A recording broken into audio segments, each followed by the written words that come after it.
గుడికి రావు. ఆదివారం తలకాయ కూర తెచ్చుకుంటావా? తలకాయ పాడగానే అది ఉడకనే ఉడకది. ఆదివారం చేపలు, ఆదివారం నాటుకోడి, ఆదివారం ఏట తలకాయ, ఆదివారం అంటే పెద్దోడు పాడగా నాటు ఉడుకుతాడా? మొన్నోడు పెద్దోడు ఉడుకుతాడా? అన్నీ ఆదివారం అనండి. అన్నీ నాటుకోడి, చేపలు, బోటి, కాళ్ళు, పెద్దోడు. నేను తినొద్దంటే తిండికి వ్యతిరేకం కాదు. అయిపోయినాక ఫ్రిడ్జ్ తెచ్చుకొని దగ్గర కొనుక్కొని, పెద్దోని తెచ్చుకొని, నడిపోని తెచ్చుకో, దగ్గర కొనుక్కొని ఈడు దాకా తిని 2 బొంతలు కప్పుకొని పండుకో.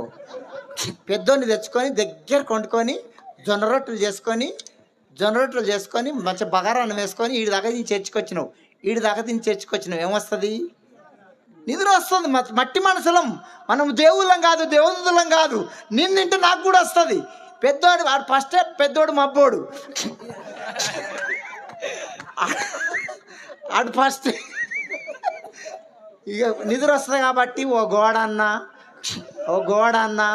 ఓ పిల్లర్ అన్నా, గోడకి దాపి 2 కాళ్ళు ఇట్లా పెడుతుంది. మళ్ళీ 2 కాళ్ళు ఇట్లా పెట్టి ముంగటామని పట్టుకొని దంతుంది. తన్ని అయ్యగారు వాక్యం చెప్తుంటే ఉన్నా పెద్దోడు ఆదివారం అయిపోయేదాకా మా పిల్లలకు కూడా భోజనం పెట్టాం.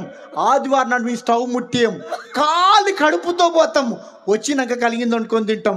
ఆదివారం మంచి భోజనం చేసి చర్చికి వస్తే దైవసేకుడు ఎంత మంచి మందు కొట్టినా ఆ మందు పనిచేయదు. సాధ్యమైనంత వరకు నీకు షుగర్, బీపీ లేకపోతే ఆదివారం నాడు ఖాళీ కడుపుతో రావడం నువ్వు ధన్యుడవు. దేవునికి స్తోత్రం. ఇంకొంతమంది ఆదివారం నాడు పెండికి పోతారు. ఆదివారం నాడు పెండికి పోతే ఆ పెండ్లి పెటాకులే. ఇంకొంతమంది ఆదివారం నాడు పత్తులకు పోతారు, నాట్లకు పోతారు, కలుపుతే పోతారు.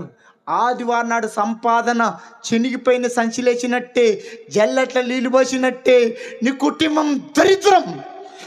ఆదివారం నాడు 10,000 రూపాయలు ఇస్తాను. ఎక్కడికి